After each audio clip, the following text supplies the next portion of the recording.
Good afternoon. My name is Jen Pedalston, and I am going to record today the program which we presented for the Chestermere Historical Foundation on the 16th of February.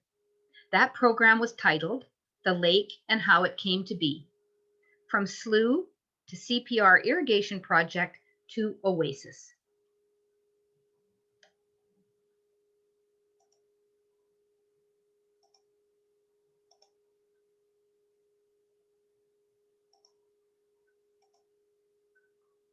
The first slide for our program shows a map that was written or drawn by an investor who was trying to sell and promote the Chestermere Heights and other amenities that were to be out at Chestermere here in about 1910.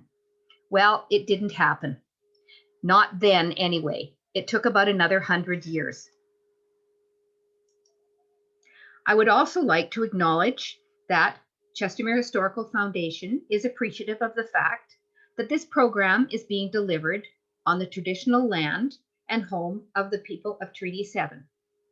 The first 5 nations, the Siksika, blood, Blackfoot, the Kainai, blood, the Piikani, the Pagan, the Stoney Nakoda, and the Tsuut'ina Sarsi. And we are also on the home of Métis Nation of Alberta, Region 3. So this is a brief outline of where we're going to go today. We need to go way back to the 1800s. Canada was about to undergo confederation. The Hudson's Bay Company monopoly was ending, and there was no unbiased evaluation of what was called at that time Rupert's Land, from the Pacific coast to Manitoba approximately, and named for the first Hudson's Bay governor. Next, we have John Palliser stepping into Canadian history and providing some information on that area, which eventually was useful to the CPR in its decision to build an irrigation system. We then have Confederation, and then William Pierce steps in. A committed Canadian, he became a prairie man, having been born in Ontario, and eventually the highest ranking official west of Winnipeg. And we also have called him the father of irrigation. He leaves his position when he was working with the Canadian government to head up with J.S. Dennis the building of the Bow River Irrigation Project to make the lands fertile. They built a canal, a dam, and a weir starting about 1902, and by 1906, the lake was considered an oasis. They had built the western section of an irrigation system with a dam and a balancing pond on Kinniburg Slough, and that became Chestermere Lake. And just to show you where I have come from and my interest in this, as well as being chairman of the Historical Foundation, this is a photograph of the cabin that my parents had on Chestermere Lake. My father, Bill Morgan, and great uncle Hugh Barry were involved on the board of the Western Irrigation District at different times. And we jumped as a family at an opportunity to have a lease on a small property on the Lake Chestermere. We really enjoyed it, as you can see by all the smiles. And my mother was always in the center with the hat on, was always the center of all the fun out there. You can see my husband, Bill, over on the left there. And I took the photograph. And we now own that property and have lived there since 1976. Taking back Rupert's Land. Well, there was little impartial information available on this area that was not prejudiced either for or against the Hudson's Bay Company. And not all that information was really available to the British government. The agreement between Hudson's Bay and who managed Rupert's Land and British North America was to end in 1869. And Britain did want to see what that land was like west of Winnipeg to the Pacific. So in 1856, on the 18th of December, John Palliser was chosen by the Royal Geographic Society in England to set out for 2 or more years with 3 tasks. 1, to find a canoe route from Lake Superior to the Red River. 2, report on the Southern Plains, and that's what we're interested in today. Or 3, find passes through the Rocky Mountains. An explorer at heart, this 30-year-old, a rich, educated Irishman, got prairie fever as author Irene Spry said. He'd spent a year on the upper Missouri, on the plains there, and became an accomplished buffalo hunter. He had good experience working with Indigenous people in that area. And rather than picture him in his military uniform, I thought this photograph, or pardon me, this picture, which is of a drawing made by his sister Mary, seems to portray more what Palliser was about in terms of how we are going to see him coming out to Canada. He wasn't a trained scientist, although well educated, so he lacked something of rigid precision in his observation. But he had experience traveling on the plains, interacting with the Indigenous people, and he spoke French, all which would be good characteristics to have for a man leading a group of people out into the West. He was a man of great strength and endurance, lusty, indomitable good humor, breezy geniality, warm-hearted friendliness, and very generous in acknowledging the contribution of others in his reports.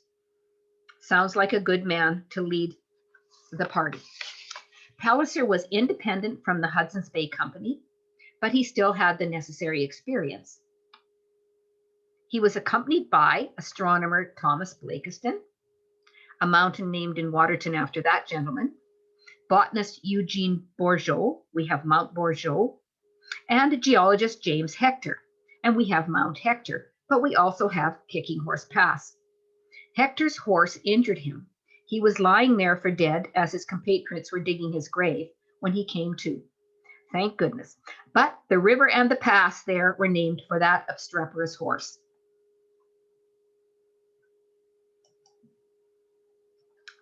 They really had no end of difficulties on this trip, going from 1857 to 1861.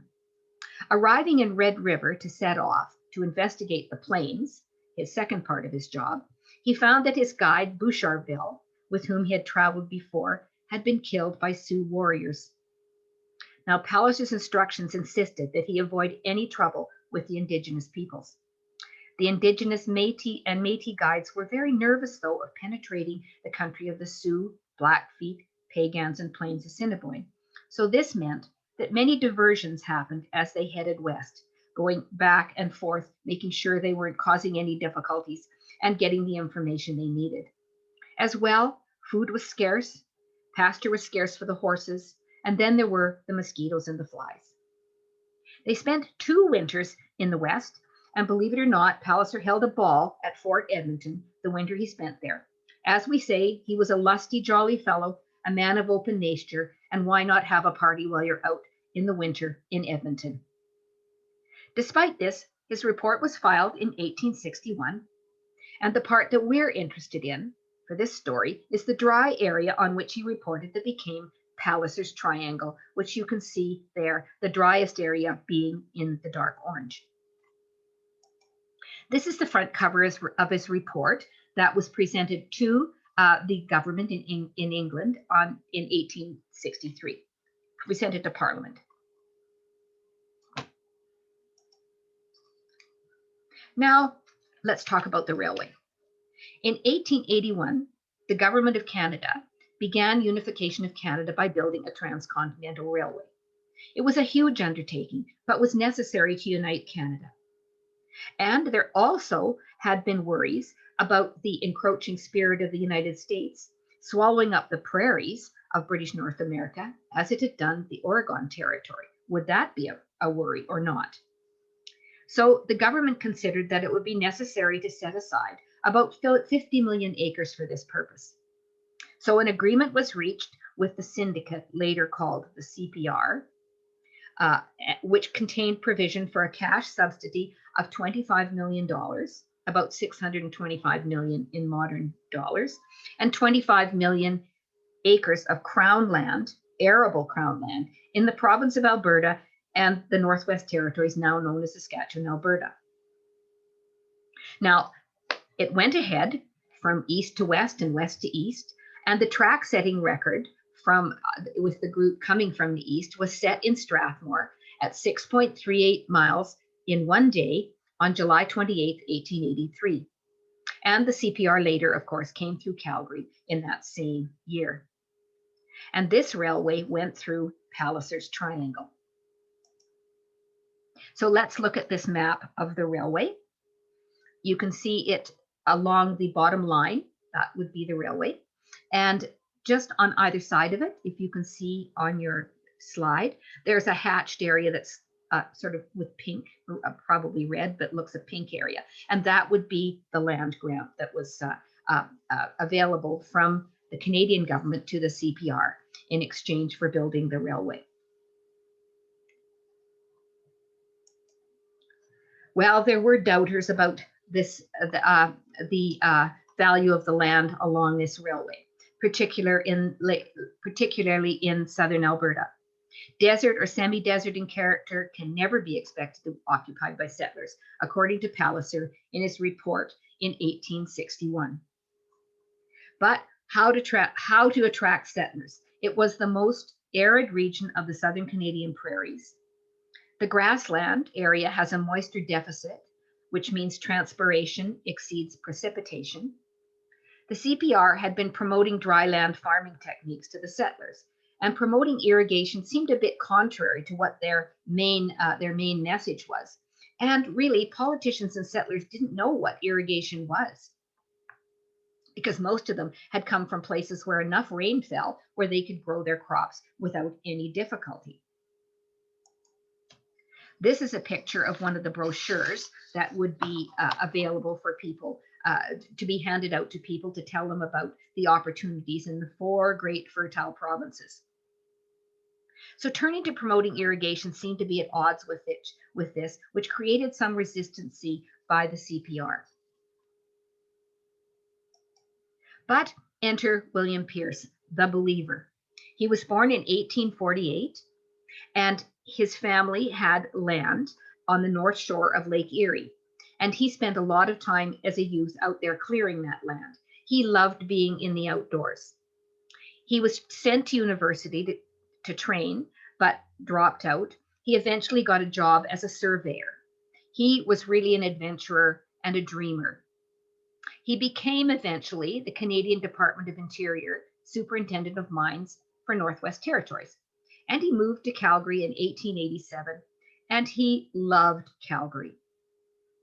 He had, in his job, visited the Mormons in Colorado and Utah in 1881, and was very excited about irrigation for Western Canada based on those visits that he had made. And he had gone there, I believe, a number of times.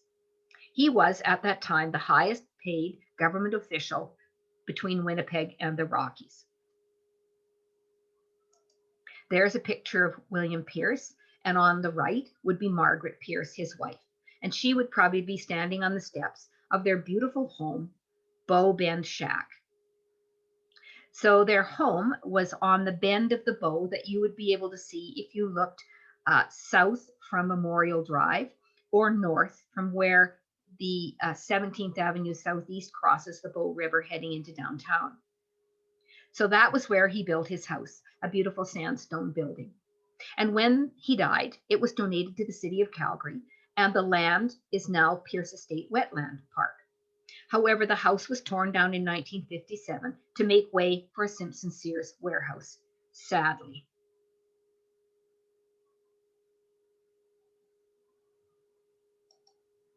But he was a believer in irrigation, and he reported on the value of irrigation in his reports as in the Department of the Interior in both 1885 and 1889.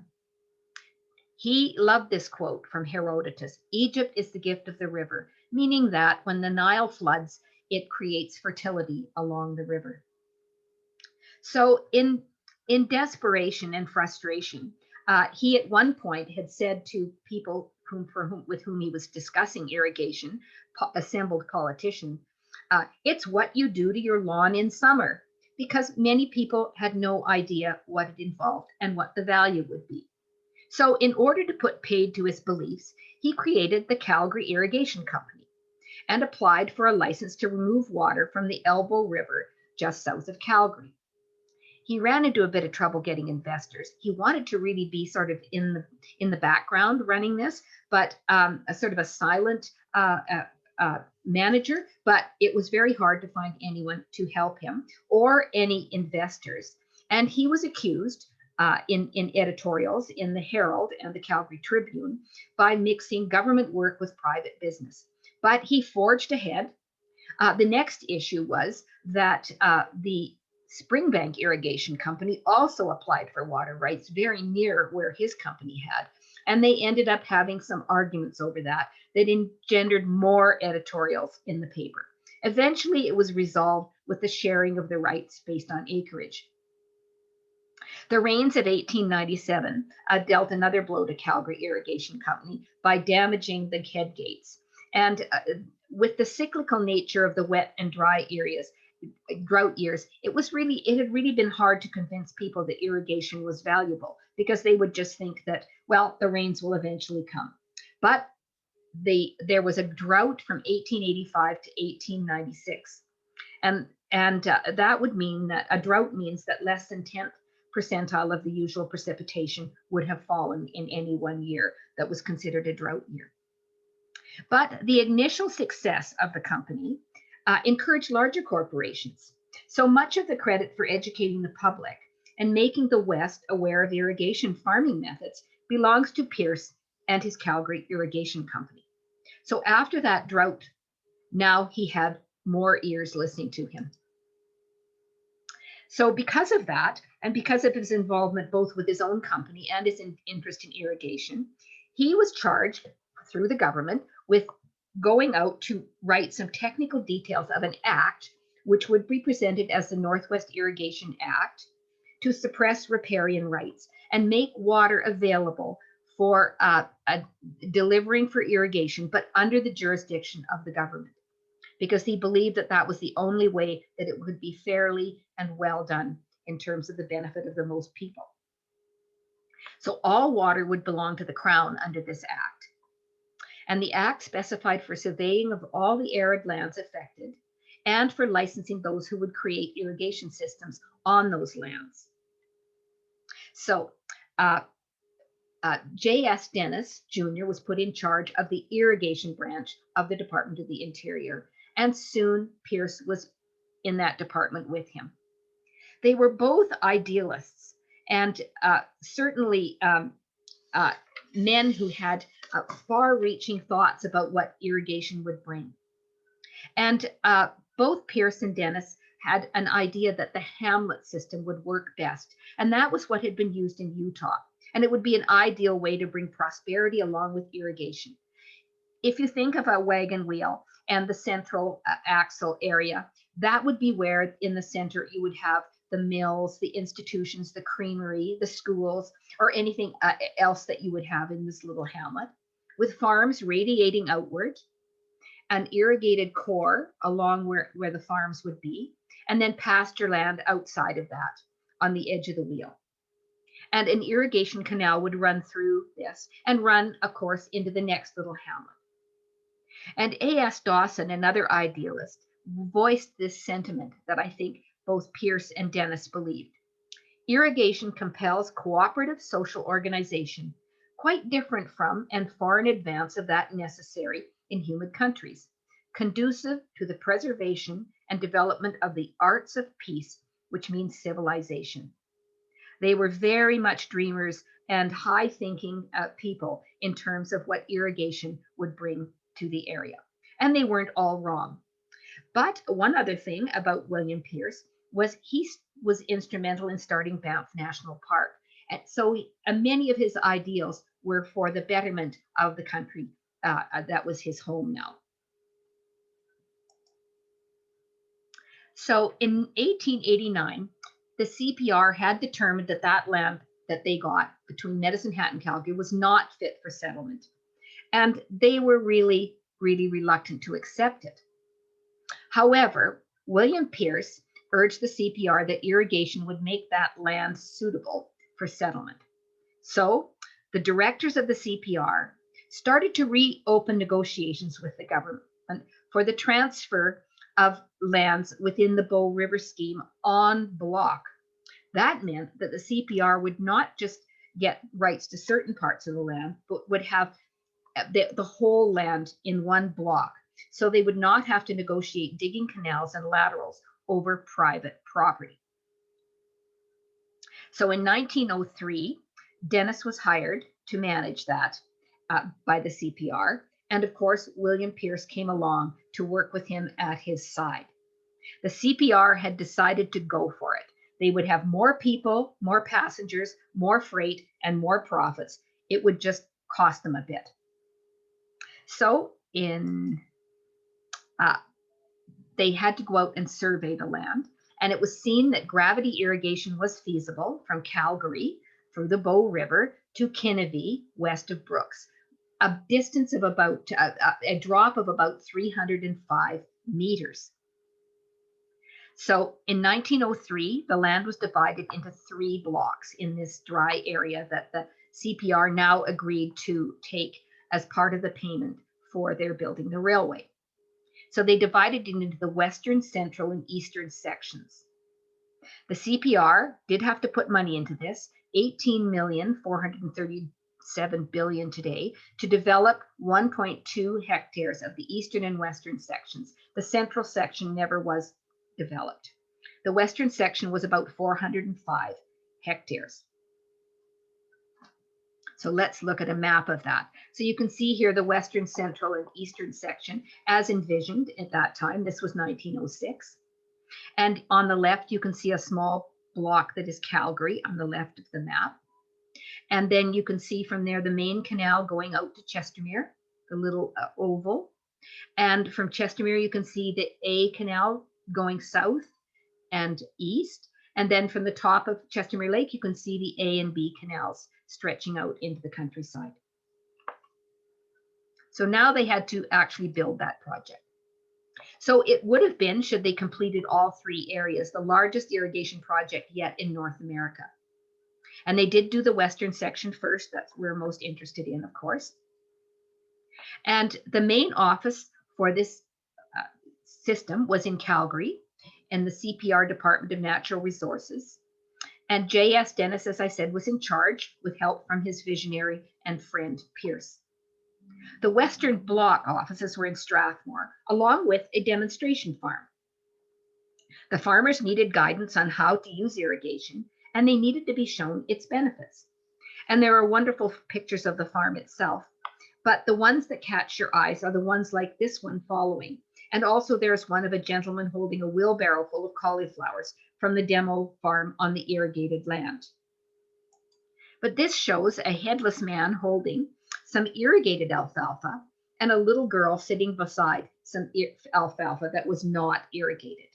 And I believe this summer for Historic Calgary Week, a group in Strathmore will be presenting a program on the CPR demonstration farm. So watch for that when you see advertisements coming out for Historic Calgary Week, which is the end of July, right to the first weekend, the long weekend in August. This picture was taken in 1913. So we have to build this system, the weir.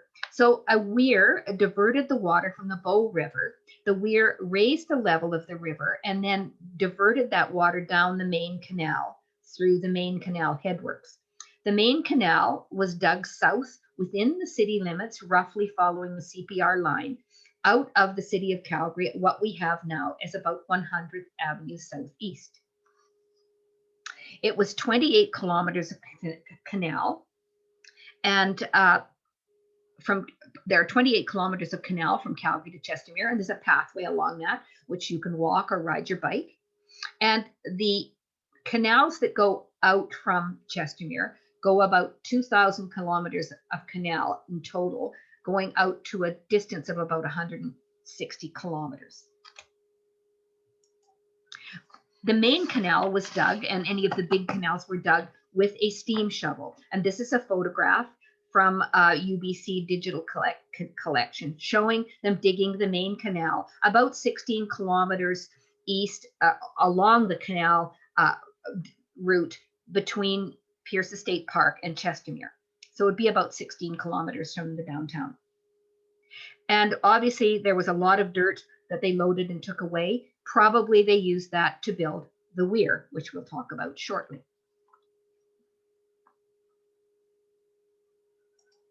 But most of the work, digging the ditches and leveling the ground for the irrigation system was done with a team of horses and men and this machine called a Fresno.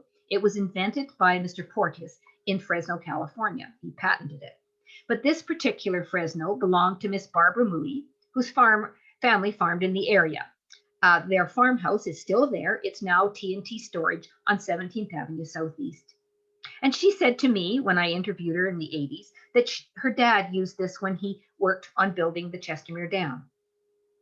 And you can see an example of a Fresno if you walk up the pathway north of the library and City Hall. We have installed one there for you to have a look at.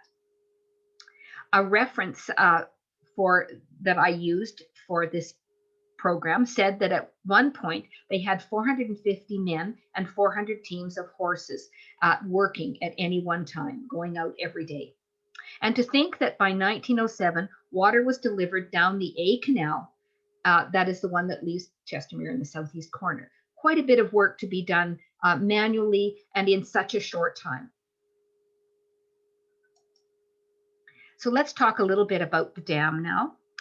This is the berm that we now call the dam. And the photograph is taken from the bottom of West Chestermere Drive, where we have the blue pedestrian bridge. If you were standing on that bridge and looking east, this would be what you would see back then in about 1904. Thanks again to Eileen McElroy for providing this photograph from Library and Archives Canada.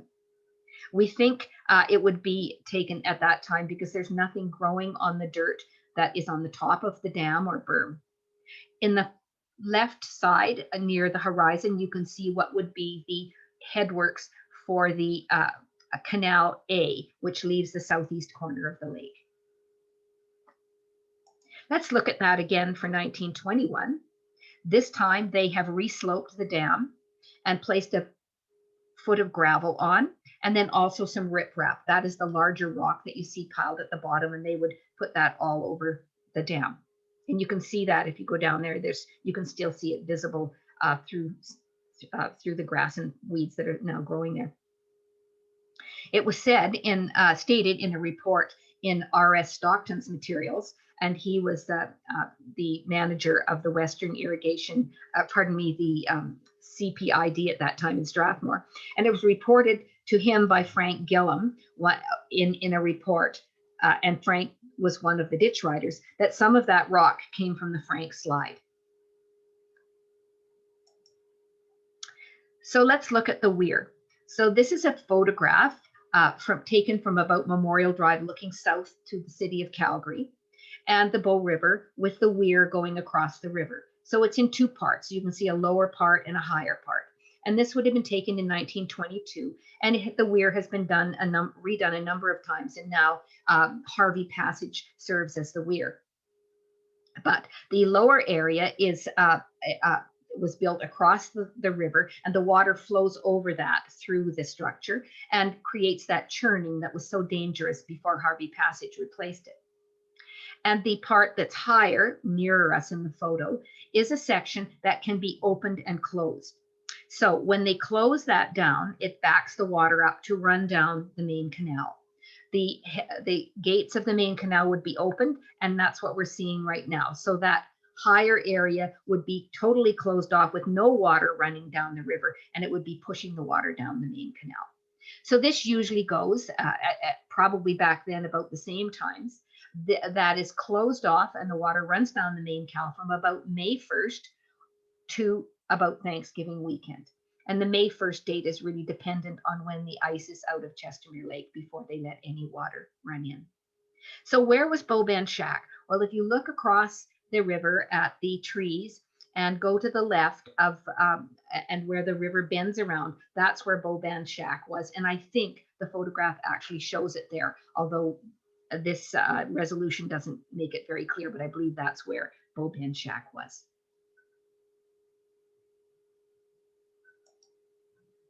So let's talk a bit more about the dam. Well, they also needed a balancing pond for the system. And before they built the dam, they had to look around to see what would be appropriate. Well, there was Kinniburg Slough, an intermittent lake and part of a natural land depression. Mr. Kinniburg farmed west of the existing lake. Today, the balancing pond or reservoir would not necessarily be needed with sophisticated headworks and various weirs and diversions, but at that time it was. The Shepherd Wetlands and Ralph Klein Park are located along the same natural occurring depression and would be quite full with water in wet years and would be connected. Ernie Moore, whom I interviewed back in the 80s, and he was at that time in his 80s, recalled as a youth canoeing from Shepherd to Chestermere. And we can also think that north of Chestermere, we also have wetlands. We have George Lake, which is also known as McElroy Slough. So you can see that back then, this was quite a long series of sloughs and wetlands. And they took advantage of that by building the dam at the south end of what would be Kinniburgh Slough. The dam was 2,000 feet long, 0.6 kilometers, and 30 feet high, 9.1 meters. The lake formed is 3 miles long, 4.8 kilometers, and a half mile, or 0.8 kilometers wide. It was not dredged, but is considered man-made, which might lead people to believe that there had been some dredging going on. So let's look at this map. This is a modern day map of Chestermere on which Ray Blanchard, a member of the Historical Foundation, superimposed an 1898 Department of the Interior irrigation survey map. So the greeny yellow area you can see up there is Kinniburgh Slough. And you can see why they made Chestermere Lake there. And you can also see why in the winter, the fishermen like to fish in that area over where the slough is. It's a bit deeper, I believe. And this is a blueprint for Reservoir 1. You can see where the orange arrow is pointing to the beginning of the exit of Canal A out the southeast end, just near Kinniburgh, as I said. And then above that arrow, you can see a sort of a hatched area, little crescent, and that would be the berm. And then above the berm, you can see that there actually was a creek that led out of Chestermere. And then you can see where they built the main canal. So eventually the main canal connects down to Chestermere Lake. But you can see there were another natural wetland there as well. And you can also see at the north end as well at the other wetlands. And this is from the Glenbow Archives CPR files. So thank you again to Eileen for another photograph from Library and Archives Canada. So the last photograph, we were standing at the bottom of West Chestermere Drive, essentially, and looking east off the blue pedestrian bridge. And this photograph would be sort of across the lake, standing at the entranceway to Canal A and the headworks there and looking west. So this would be at the base of East Chestermere Drive and Sandpiper Boulevard. So who looked after all of this system? Well, for the most part, the boots on the ground were the ditch riders. These were people hired to take care of the system, divert water for the farmers from the secondary canals out to the farmers' lands. And those people were at the time called ditch riders because a lot of what they did was actually ride along the canals and ditches, making sure there were no breaks and removing vermin such as badgers who created holes in the walls of the ditches. And I believe they also removed weeds and trees that were stopping the flow of water. And to read more about these ditch riders, Eileen McElroy, with help from Kay Clark, wrote stories of all of these workers up to 1944. This is on the web page of the Chestermere Historical Foundation, called Who and What is a Ditch Rider? And there's quite a few photographs, and the stories of what these men had to contend with is very interesting. So this photograph is a picture of the second ditch rider house, which was located approximately across the street from 1041 East Chestermere Drive at the bottom of what is right now bare land, will probably soon be developed, just south of East Lake School.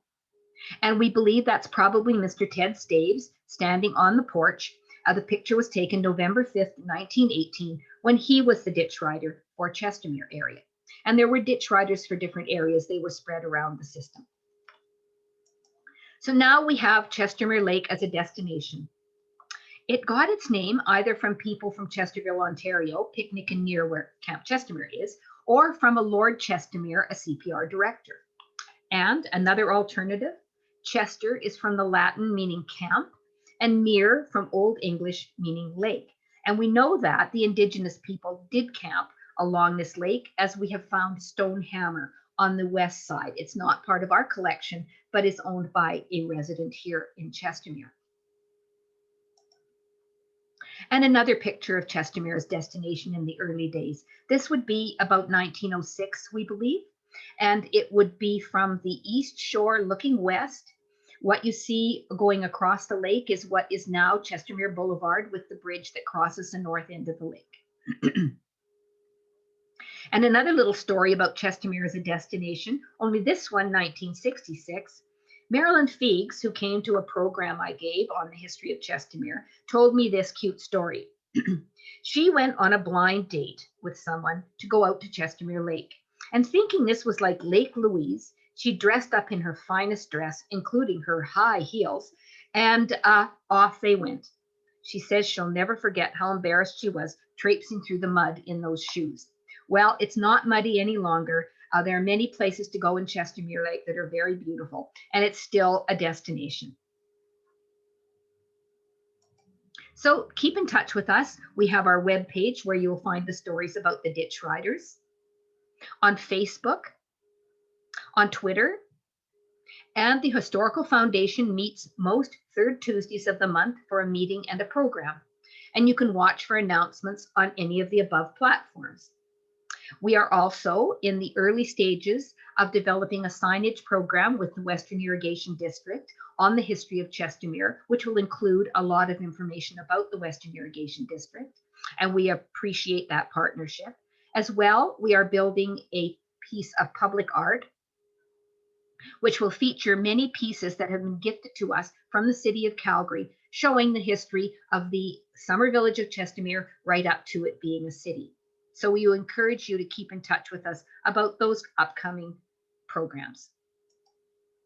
So thank you very much, and I hope you will have enjoyed this program, and we'll investigate a little bit more on our webpage about the other history initiatives. And I also have provided a bibliography which will be available on the website in the notes that will be included with this program. Thank you very much.